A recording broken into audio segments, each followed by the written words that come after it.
Hello दोस्तों, modern study 2.0 के YouTube channel में आपका स्वागत है। तो चलिए हम हिंदी स्टार्ट किए थे। हिंदी में हमारा स्वर चल रहा था और स्वर कंप्लीट होने के बाद हम व्यंजन देखेंगे।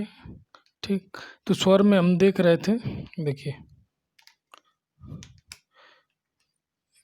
इसमें स्वर हम देख चुके थे। स्वर इसमें 11, ठीक। व्यंजन, स्वर कंप्लीट होने के बाद हम व्यंजन स्टार्ट करेंगे। तो चलिए, जो स्वर में जहाँ से छूटा था वहाँ से हम स्टार्ट करते हैं। पूरा डिटेल में अच्छे से समझना है हमको, ठीक। तो चलिए, हम देख रहे थे तालु किए,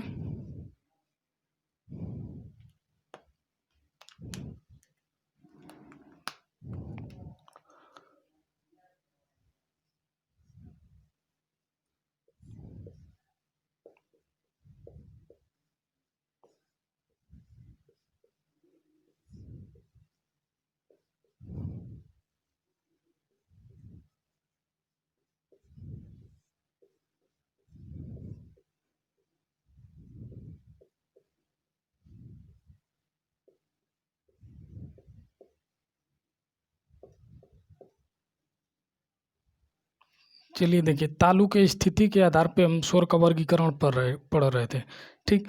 तो देखिए, मान लीजिए, देखिए ये ऊपर वाला हमारा तालु है, ठीक। ये हमारा ए जीभ है नीचे से, ठीक। तो ये जीभ वाला जो पार्ट है, ठीक, तो ये जीभ जब तालु में टच करेगा तो ये तालु क्या होता है, बंद हो जाता है, ठीक।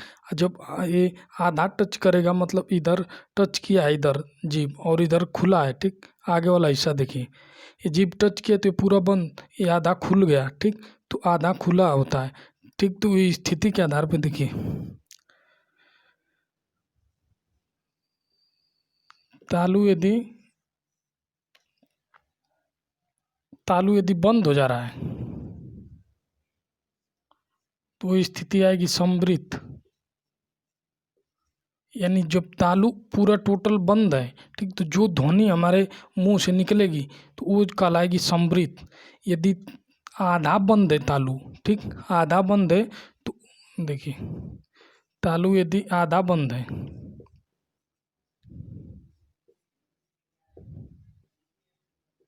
तो वो कहलाएगा अर्ध समवृत्त। ये हम देख चुके थे, ठीक। तो इसमें समवृत्त में हम देखे थे, इसमें आएगा बड़ी ई और बड़ा ऊ, इसमें आएगा छोटी ई और छोटा ऊ। बहुत आसान है, याद कर लिया, हो जाएगा आराम से, ठीक। तो जब तालु जो है टोटल बंद हो जा रहा है, जो ध्वनि निकल रही है, तो ये जो है समवृत्त बोल के उच्चारण करके आप देख सकते हैं। जो जीभ का पार्ट जो है तालु को बंद कर देता है, ध्वनि निकलती है तो ये आधा बंद होता है जब निकलती है तो, ठीक। इसी प्रकार तालु की एक दूसरी स्थिति होगी, देखिए यहाँ देख लीजिए,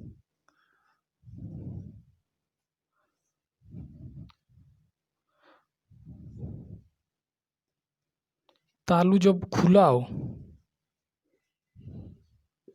तालु जब खुला हो तो वो जब ध्वनि निकलेगी तो वो कहलाएगा विवृत। जब तालु आधा खुला हो,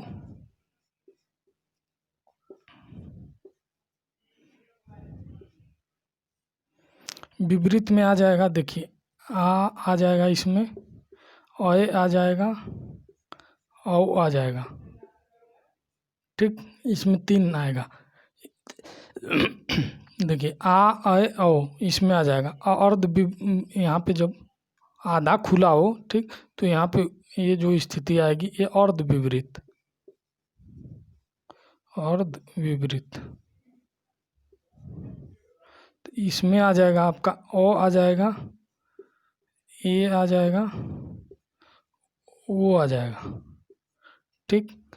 तो इसमें देख लीजिए, जब तालु जो है पूरा बंद हो जा रहा है तो समवृत्त, जब आधा बंद है तो अर्ध विपरीत, अर्ध समवृत्त, ठीक। तालु जब पूरा खुला है तो विपरीत जो ध्वनि तालु पूरा खुला है, जब ध्वनि निकल रही है तो ध्वनि निकलेगी विपरीत काल आएगी। विपरीत स्वर पूछेगा तो ये हमको टिक करना है, आ ए ओ। अब अर्ध विपरीत स्वर पूछे तो ए, अर्ध सम्मिलित स्वर पूछे तो ए, सम्मिलित स्वर पूछे तो ए। ठीक, तो इसको तालु की स्थिति के आधार पर आप समझ चुके होंगे कैसे जो है ध्वनि निकलती है। ये तालु वाला हिस्सा जब ये पूरा टोटल बंद है तो ये जो सम्मिलित, जब आधा बंद है, ठीक, आधा बंद है तो ये अर्ध सम्मिलित। ये जब पूरा टोटल खुला हो तालु, ठीक, जीभ पूरा टच नहीं कर रहा है, पूरा टोटल खुला है तालु, तो ये हो जाएगा विपरीत। और जब आधा खुला हो, आधा वाला बंद हो, आधा ये पीछे वाला ये खुला हो, तो हो जाएगा अर्ध विपरीत। ठीक, तो इस चीज़ को आप अच्छे से समझ गए होंगे। तो चलिए अब इसके आगे देखते हैं, अनुनासिकता के आधार पर देखते हैं। चलिए स्क्रीनशॉट ले लीजिए, अब मिटा रहे हैं।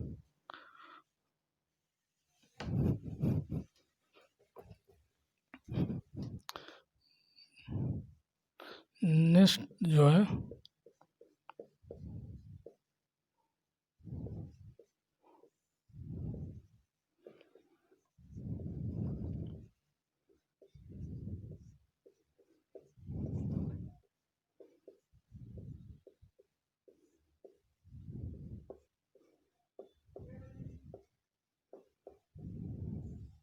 अनुनासिकता का मतलब क्या है?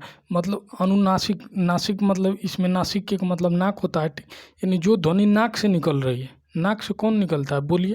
अंग। देखिए नाक से आवाज़ आएगा, ठीक, ओ, ठीक, तो इसमें आ जाएगा अंग, ओ, ठीक, और एक आ जाएगा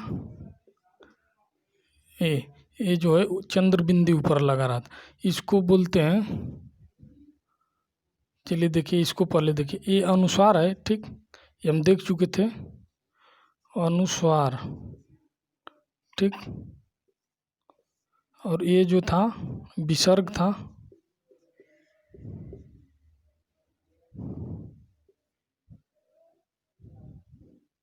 ठीक। तो अनुस्वार ये जो है ये अयोग्य बात जो है, ये दोनों को अयोग्य वो माना गया क्योंकि ये स्वर के साथ व्यंजन के साथ नहीं जुड़ते हैं। ठीक, देखिए मान लीजिए अंक लिखा है, देखिए स्वतंत्र यूज हो रहा है, ठीक, ये जो है व्यंजन के साथ नहीं जुड़ते हैं, ठीक।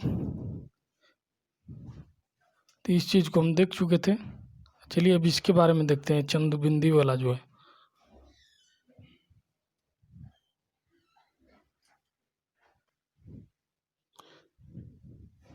चलिए देखें, इसको जो है इसको अनुनासिक बोला जाता है, ठीक। ये चंद्र बिंदु ऊपर लगा रहता है, जिसमें एक होता है इस प्रकार का होता है, उस पर बिंदी नहीं लगा रहेगा, ठीक। ये विदेशी स्वर जो है, ये विदेशी स्वर है, ठीक, इस पे चंद ऊपर नहीं लगा रहेगा, इसको अर्ध चंद्र बिंदी बोलते हैं, जो इस पे बिंदी नहीं रहेगा, ठीक। सिर्फ ऐसे जैसे डॉक्टर लिखते हैं तो ये बिंदी नहीं रहता, इस तरह रहता है, तो ये अर्ध चंद्र बिंदी होता है। ये जो है अनुनासिक है। अनुनासिक ये जो है विकसित इसको स्वर बोलते हैं। देखिए विकसित स्वर क्यों, विकसित स्वर इसलिए बोला जाता है कि ये जो है ये संस्कृत से नहीं आया है। हम देखे थे हिंदी का विकास संस्कृत से हुआ, ये संस्कृत से नहीं आया, ये जो इसका खुद हिंदी में विकास हुआ है, ठीक, इसलिए इसको विकसित स्वर बोला जाता है। और ये देखिए ये जहाँ पे भी ये चंद्र बिंदी लग जाए, ठीक, इनमें दोनों अनुस्वार और अनुनासिक में देखिए अनुस्वार और अनुनासिक, इसका जो है ये तत्सम है। तत्सम जो होता है अनुस्वार होता है, इसी को तद्भव में इसको बोलेंगे तो ये तद्भव होता है, तद्भव होता है अनुनासिक। इसका जो अनुस्वार का चिन्ह होता है ऊपर ऐसे लगा रहता है, अनुनासिक जो है ये चंद्र बिंदु, ठीक। तो जिन कोई भी शब्द है, ठीक, कोई भी शब्द पे यदि जहाँ ऊपर ए अनुस्वार लगा है तो तत्सम में आता है। तत्सम तद्भव जो हम पढ़ेंगे तो ये जो है ऊपर लगा रहेगा जिस भी शब्द पे तो वो तत्सम में आएगा, और जहाँ भी चंद्र बिंदी जिस शब्द पे भी लगा रहता है वो तद्भव होता है। ठीक, तो इस चीज़ को हम तत्सम तद्भव देखेंगे, उसमें इसको देखा जाएगा। तो चलिए इसको देख लीजिए। अनुनासिकता के आधार पे मतलब ये नाक से ध्वनि जो सांस हमारी निकलती है इसको उच्चारण करते समय, तो उसमें जो अंग अ ये आता है और ये चंद्र बिंदी वाला। ठीक, तो ये तीन इसमें हमको देख लिए अच्छे से। चलिए इसके बाद हम प्रजाति के आधार पे इसको देखते हैं।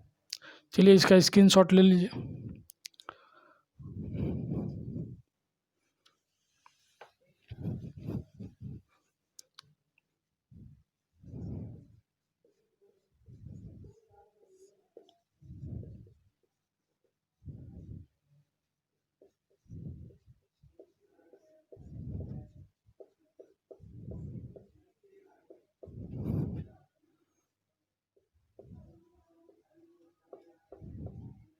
देखिए, प्रजाति के आधार पर स्वरों का वर्गीकरण।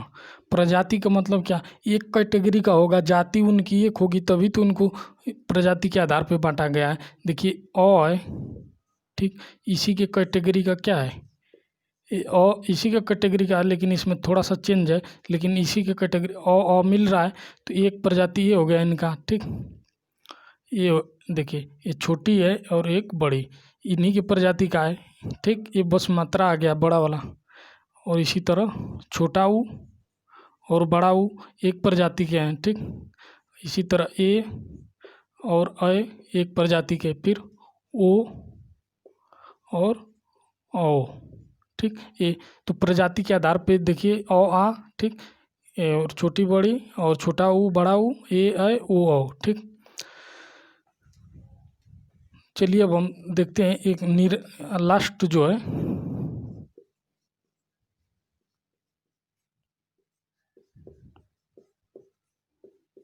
इसमें कौन सा आता है, निरानुनासिक जो है स्वर होता है।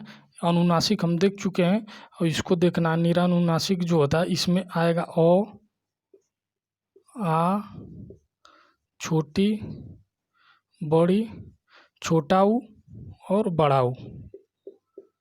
ठीक, तो इसको हमको याद में रखना है। निरानुनासिक जो स्वर होता है इसमें ओ, आ, छोटी बड़ी, छोटा ऊ, बड़ा ऊ। ठीक, तो इतना आप कर लीजिए। ये जो हमारा स्वर का जो मेन जो टॉपिक था वो कंप्लीट हो गया। अब देखिए, अब स्वर का जो है उच्चारण स्थान हम देखेंगे, कौन सा स्वर कंठ से निकल रहा है, कौन तालब से। अब जीभ पे डिपेंड करता है। जीभ जो है, ठीक, जीभ कोई कार्य नहीं कर रहा है, सीधे डायरेक्ट अंदर से आ रहा है कंठ से, तो कंठ स्वर हो जाएगा। ठीक, यदि जीभ जीभ जो टच कर रहा है, ऊपर तालू है, इधर दांत है, इधर ओठ है, ठीक, मसूड़ा है, तालू में टच किया तो हो जाएगा तालब भी स्वर। ठीक, और वो यदि उच्चारण करने में ओठ कार्य कर रहा है तो ओष्ठ स्वर हो जाएगा। ठीक, और दंत का कार्य करेगा तो दंत स्वर हो जाएगा। दंत स्वर नहीं होता है क्योंकि स्वर जो है, जो भी जितना स्वर हम देखे हैं 11, वो दांत से उच्चारण होने वाला कोई स्वर नहीं है, इसमें व्यंजन में आएगा। तो चलिए हम उसको देखते हैं। चलिए इसको स्क्रीनशॉट ले लीजिए, मिटा रहे हैं ऊपर से अच्छे से देखा जाए।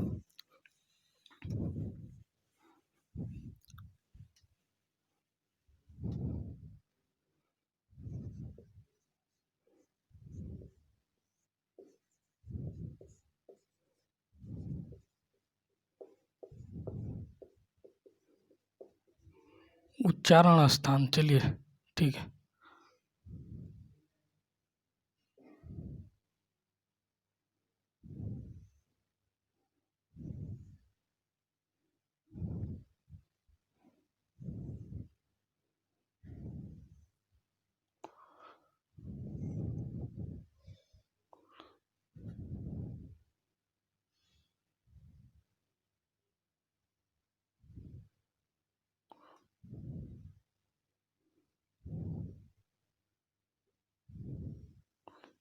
देखिए ये जो होता है, ये ध्वनि जो आती है डायरेक्ट कोई कार्य मुंह नहीं करेगा, सीधे डायरेक्ट अंदर से आएगा। ठीक, बोलेंगे कोई मुंह में एक्शन नहीं होगा, बस मुंह खुला ध्वनि निकलेगी। स्वर जो उच्चारण कर उसको हम बोलेंगे यहाँ से निकलता है वो कंठ, कंठ से जो ध्वनि निकलती है, ठीक, तो वो सीधे निकलती है, कहीं इधर उधर डिस्टर्ब नहीं करेगी, यहाँ से निकलेगी सीधे बाहर जाएगी। कंठ। उसके बाद देखिए ये तो बाहर जो है सबसे बाहर हमारा ओठ ओठ आता है, ठीक। ओठ आएगा, ठीक। हमारा ओठ, उसके जस्ट बाद जो है दंत है, ठीक। उसके जस्ट बाद दांत है, ठीक। दांत के जस्ट बाद जो आ जाएगा, यहाँ शुरू हो जाएगा मसूड़ा। मसूड़ा। और इसके जस्ट बाद ये वाला हिस्सा जो है, ये ऊपर तालू रहता है। देखिए कंठ से चले तालू पे आएंगे, तालू के बाद मसूड़ा, मसूड़ा के बाद दांत, दांत के बाद ओष्ठ, ठीक। तो हमारा जो स्वर उच्चारण करते हैं तो इन सब प्रोसेस से, इन सब से होते हुए जाता है। कंठ जो पूरा निकलेगा, ठीक। उसके बाद जीभ जो है, ये जीभ का सब कला है, ठीक। ये जीभ तालू में टच किया तालव्य स्वर, मसूड़ा में किया तो ये मूर्धन्य स्वर हो जाएगा, ठीक। और ओठ में, ओठ यदि आपस में ओठ जो है संपर्क करके स्वर निकल रहे हैं, तो यदि ओठ का संपर्क हो रहा है तो ये ओष्ठ ओष्ठ स्वर हो जाएगा, ठीक। तो इस चीज़ को समझना अच्छे से। चलिए देखते हैं, मैं एक सारणी बना दे रहा हूँ, ठीक। उसमें जो है स्वर जो है टोटल उसको मैं नोट कर दे रहा हूँ।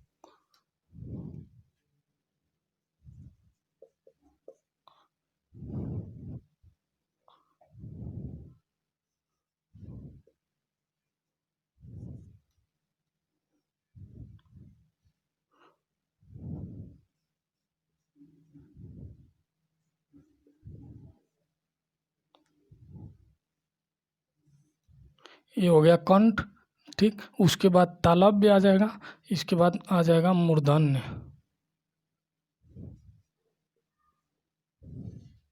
ठीक। उसके बाद आ जाएगा ओष्ठ। यही सेम प्रोसेस जो है व्यंजन जो हम पढ़ेंगे तो यही सेम प्रोसेस इसी से होगा। तालू में टच कर गया तो तालव्य, मसूड़ा में वो स्वर भी बोलते हैं इसको, और दांत में तो दंत, ओष्ठ में तो ओष्ठ या कंठ से डायरेक्ट निकल रहा है तो कंठ, कंठ स्वर या कंठ व्यंजन, ठीक। तो इसमें आ जाएगा, देखिए कंठ में आ जाएगा ओ, उच्चारण करके देखिए आ, कंठ से उच्चारण करिए ओ आ, ठीक। तो एक सीधे कंठ, जीभ नहीं हिल रहा है ना तालू में टच हो रहा है, ठीक। तो ये कंठ से डायरेक्ट निकल रहा है ओ आ। तालव्य से बोलिए, ठीक। एक उच्चारण करिए छोटी ई बड़ी ई का, तो ये जीभ जो तालू में टच करेगी, छोटी बड़ी करके देखिए, ये जीभ जो है तालू में हमारे टच करेगी, तो ये छोटी बड़ी ई, ठीक। ये तालव्य में आ जाएगा। मूर्धन्य में आ जाएगा, इसमें आ जाएगा री, ठीक। और इधर देखिए नीचे ओष्ठ, उच्चारण करके देखिए छोटा ऊ बड़ा ऊ का, छोटा ऊ बड़ा ऊ, ओठ कार्य कर रहा है सिर्फ, ठीक। छोटा ऊ बड़ा ऊ, देखिए ओठ जो आपस में मिल रहा है तो ओष्ठ में आ जाएगा छोटा ऊ बड़ा ऊ, ठीक। ये देखिए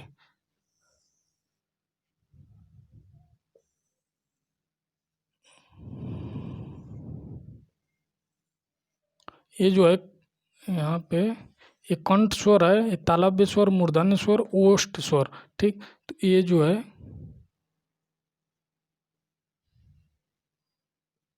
ये ह्रस्व स्वर वाला जो हम पढ़ चुके थे, ह्रस्व में ये आएगा अ उ री ई था, ठीक। तो ह्रस्व इसमें आ जाएगा, ये जो है दीर्घ स्वर, ठीक।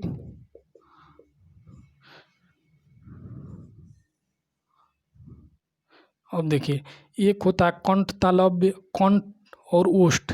देखिए मूर्धन्य में आता है, यहाँ पे आता है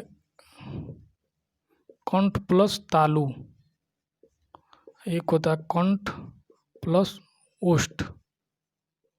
तो कंठ तालव्य में आएगा ये दोनों ए और अय, ठीक। और कंठ ओष्ठ में आएगा ओ और औ। चलिए देखते हैं कैसे। देखिए ए का निर्माण हम कैसे देख रहे थे, ओ प्लस छोटी ई से बन रहा था ए, ठीक। तो अ का उच्चारण स्थान क्या है, ओ जो हम कंठ से कर रहे हैं तो ये हो जाएगा कंठ, ये छोटी ई का कर रहे हैं तालु से तो ये हो जाएगा तालु, ठीक। तो कंठ और तालु दोनों मिलके इसका उच्चारण करना है तो ये कंठ तालव्य हो जाएगा। ये जो होता है कंठ तालव्य, कंठ तालव्य, ठीक। चलिए अच्छे से लिख दे रहे हैं।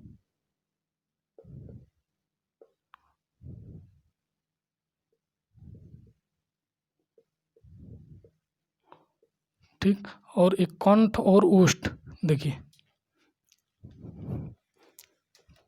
ओ का निर्माण कैसे कर रहे थे, हम देखे थे संयुक्त स्वर में अ प्लस छोटा ओ मिल रहा था तो ओ का निर्माण हो रहा था।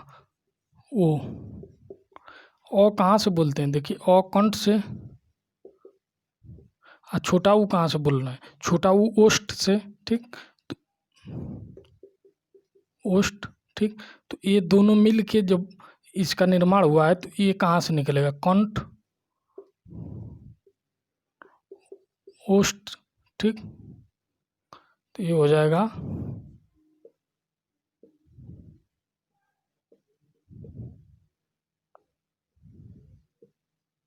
ये कंठ ओष्ठ हो जाएगा। ओ औ कंठ तालब ए है, ठीक। ये आ जाएगा दीर्घ में, ए आ जाएगा ह्रस्व में, ठीक।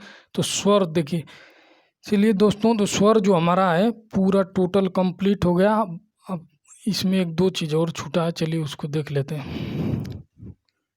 चलिए उसको व्यंजन में देखेंगे, स्वर से रिलेटेड नहीं है, वो वर्ण से रिलेटेड है, तो उसको व्यंजन में देख लेंगे।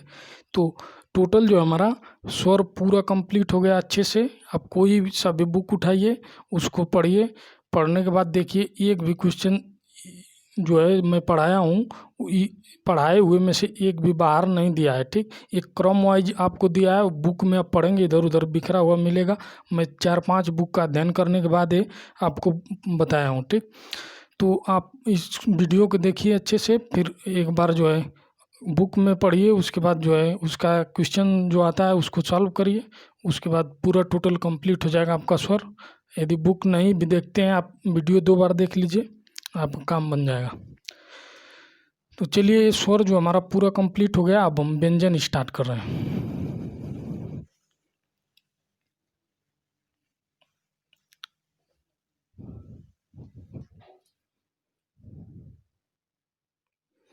चलिए दोस्तों, तो व्यंजन स्टार्ट करेंगे तो फिर टाइम बहुत कम है, 10 मिनट बचा हुआ है, तो वो हो नहीं पाएगा पूरा, ठीक। तो चलिए नेक्स्ट क्लास में जो है हम व्यंजन स्टार्ट करेंगे। तो स्वर में जो वर्ण से रिलेटेड जो क्वेश्चन है उसको हम देख लेते हैं, एक दो क्वेश्चन है।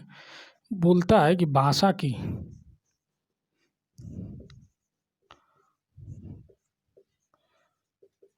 सबसे छोटी इकाई, भाषा की सबसे छोटी इकाई, तो ये हो जाएगा वर्ण। अब भाषा की सबसे छोटी मौखिक इकाई पूछे तो ध्वनि। वर्ण को तो हम लिख रहे हैं, ध्वनि जो होती है, ध्वनि का ही तो ये रूप है वर्ण, तो हम ध्वनि को बोलते हैं या वर्ण को लिखते हैं, ठीक। वही चीज़ है। तो मौखिक बोले तो ये हो जाएगा ध्वनि, और लिखित बोले तो हो जाएगा वर्ण, और छोटी सबसे पूछे तो वर्ण, ठीक।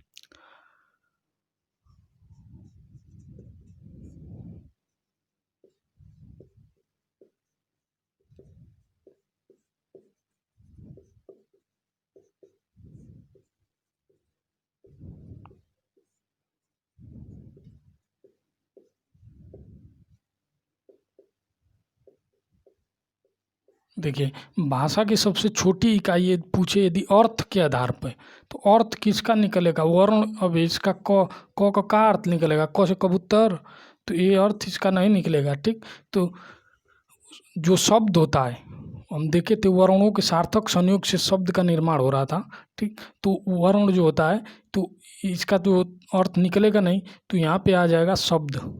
शब्द का एक अर्थ होता है, ठीक। हम वो स्टार्टिंग में देखे थे शब्द।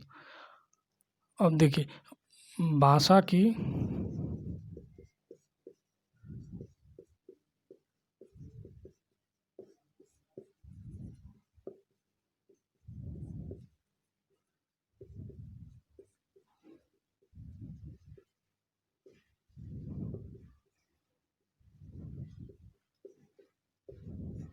ठीक। तो भावार्थ के आधार पर पूछ रहा है, भावार्थ, ठीक। तो भाव एक निकलना चाहिए। अब बताइए शब्द से कौन सा भाव निकलेगा, वो तो सिर्फ अर्थ निकलेगा, भाव निकलना चाहिए, एक पूरा टोटल कड़ी जुड़ना चाहिए, भाव होना चाहिए। तो ये जो हो जाएगा वाक्य, ठीक। ये बस यही 3 है, इसी को इधर उधर घुमा के पूछता है।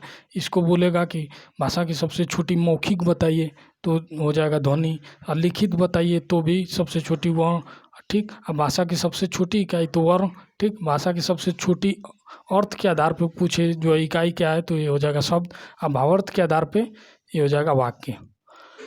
तो चलिए स्वर जो है पूरा हमारा टोटल कंप्लीट हो गया, इससे बाहर क्वेश्चन नहीं आता है। चलिए इसका स्क्रीनशॉट ले लीजिए। नेक्स्ट क्लास जब होगा तो हम व्यंजन स्टार्ट करेंगे, व्यंजन को पूरा डिटेल में अच्छे से अध्ययन किया जाएगा।